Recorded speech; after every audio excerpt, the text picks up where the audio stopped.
তারেক রহমান দেশে ফিরবেন এ ব্যাপারে কিছু বলেন। 25শে ডিসেম্বর বাংলাদেশের আপসহীন নেত্রী জননেত্রী বেগম খালেদা জিয়ার সন্তান, সুযোগ্য সন্তান বাংলাদেশে ফিরবে, জিয়াউর রহমানের সন্তান।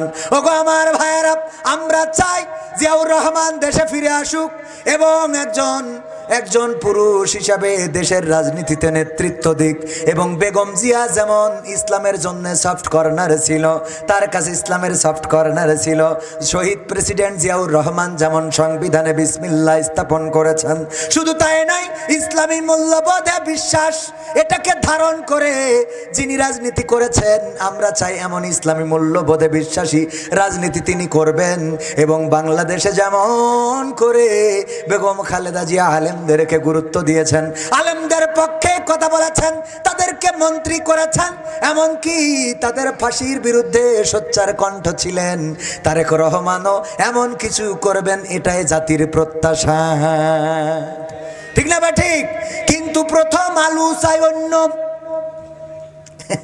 প্রথম আলু বলিয়েছে যে সে তারেক রহমান দেশে এসে যেন সবাইকে নিয়ে একসাথে চলে এবং যেন মিডিয়ার ব্যাপারে সচেতন থাকে। তার মানে যেন প্রথম আলু সেদ্ধ না করা হয়, যেন এইগুলোতে একটু খেয়াল রাখা হয়। ঠিক না বা ঠিক? করে আমার মুগ্ধ আবু সাইদ, আমার শান্ত, তাদের রক্ত, ওসমান হাদির রক্তর মূল্যায়ন করে বাংলাদেশে রাজনীতি করবে, এটাই প্রত্যাশা এবং এটাই আমরা তার কাছে প্রত্যাশা করি। বলেন ঠিক না বে ঠিক? এরপরে হুজুর হাদির জন্য দোয়া করাই, চুকনগর ইমামের চাকরি চলে গেল, এই বিষয়ে কিছু বলবেন? আমার ভাইয়েরা, আমার হাদি ভাইয়ের জন্য দোয়া করলে যদি চাকরি চলে যায়, ওখানে চাকরি করার দরকার নাই, রিজিকের মালিক কি? এখনো অনেক মসজিদ আছে যেই মসজিদে হক কথা বলা যায় না, আবার এমন অনেক মসজিদ আছে রে যেই মসজিদের ইমাম হক কথা বলে না। কি হবে আলেম হয়ে ইমাম এসেছে মসজিদেতে, পারো যদি সত্য কথা উচ্চ স্বরে না বলিতে, চাকরির ভয় করো যদি ছেড়ে দাও ইমামতি, চাকরির ভয় করো যদি ছেড়ে দাও ইমামতি। কি হবে ধোঁকা দিয়ে আল্লাহকে, কি হবে ধোঁকা দিয়ে আল্লাহকে, কি হবে বেঁচে থেকে অযথা বিদ্যা শিখে যদি না গড়তে পারি শোষণবিহীন সমাজটাকে, কি হবে বেঁচে থেকে? এই জন্য ইমামতি যদি চলে যায় দুঃখ করার কিছু নাই। আমি মাঝে মাঝে বলি, ইমামতি করে যারা অলস হলো তারা। আপনি ইমামতি, আমি মালয়েশিয়ায় দেখেছি ইমাম 3-4 জন করে, এক এক মসজিদ ইমাম কয়জন? 3 জন 4 জন করে। কারণ কি? কারণ একজন ইমামেরও তো অনেক কাজ থাকে, নামাজ ভাগ করা থাকে। একজন ফজর পড়াবে আর সারাদিন পড়াবে না, একজন জহর পড়াবে আর সারাদিন পড়াবে না, একজন আসর আর মাগরিব পড়াবে। এমনকি যারা হজে গিয়েছেন তারা দেখেছেন না, হজে যেয়ে মক্কা মদিনায় কি এক ইমাম নামাজ পড়ায়? কথা কয় না। আর আমাদের ইমাম, উনি ইমামতির চাকরি নিয়ে, ও বাবা, নামাজ পড়াইয়ে পার পারে পা তুলিয়ে সারাদিন শুয়ে।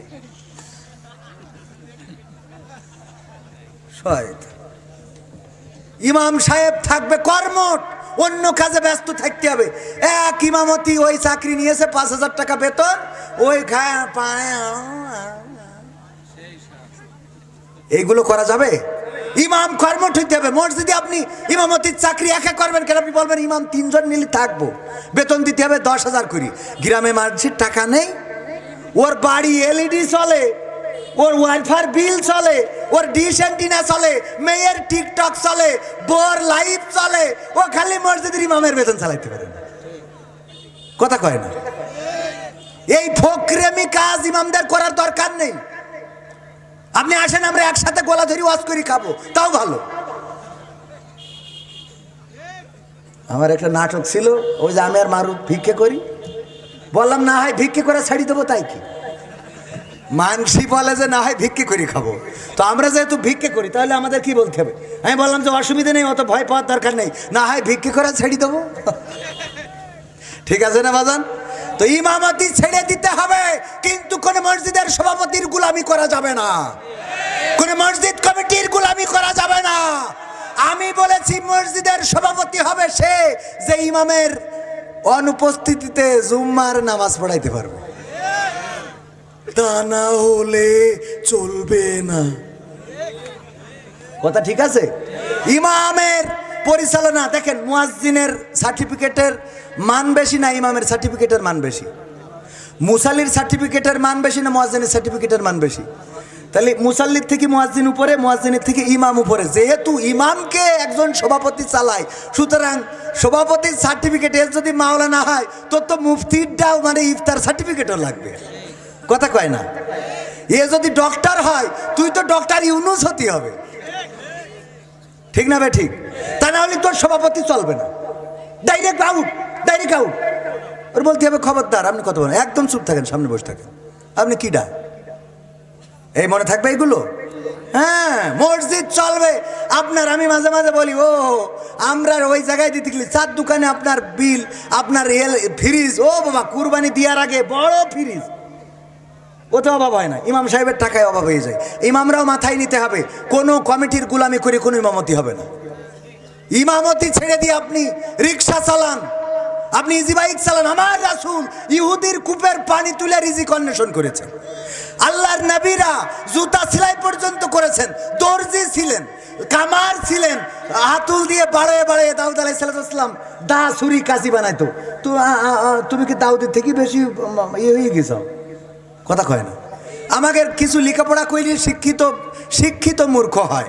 লেখাপড়া করেছে বিয়ে পাস, তাই ও আর দোকান চালাইতে পারবে না, ও আর রিক্সা চালাইতে পারবে না, ও আর মাঠে কাজ করতে পারবে না। ও কি করবে? ও বেকার বসে থাকবে, ঘুরি বেড়াবে, গাঞ্জা টানবে আর বলবে আমি টাইটেল পাস। এরকম আছে না নাই?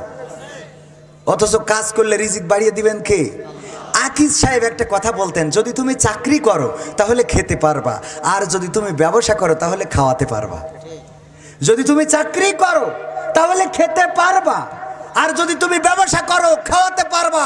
আলহামদুলিল্লাহ, আমি তো ছোট মানুষ, তারপরেও আমি 30 জন আমার ব্যাংক, মাদ্রাসা, আমার ঠিকানার বাজার, গাড়ি, মাহফিল সব কিছু মিলাই কমপক্ষে 30 জনের আমি বেতন চালাই। আলহামদুলিল্লাহ, আল্লাহ শুক্রিয়া। আমার 30 জন আছেন, 30 জন কমপক্ষে স্টাফ, 30টা ফ্যামিলি চলে। এখানে আমার সাথে যারা এসেছে, রকি, আলামিন আছে না, ওরা সব আমার স্টাফ। আমার একটা এজেন্ট ব্যাংক আছে, সেখানে ওরা জব করে। আলামিন সাহেব আমার মাদ্রাসায় চাকরি করে। আলহামদুলিল্লাহ। আপনি কাজ করেন না, প্রশস্ত হয়ে যাবে রিজিকের রাস্তা। বলেন আলহামদুলিল্লাহ।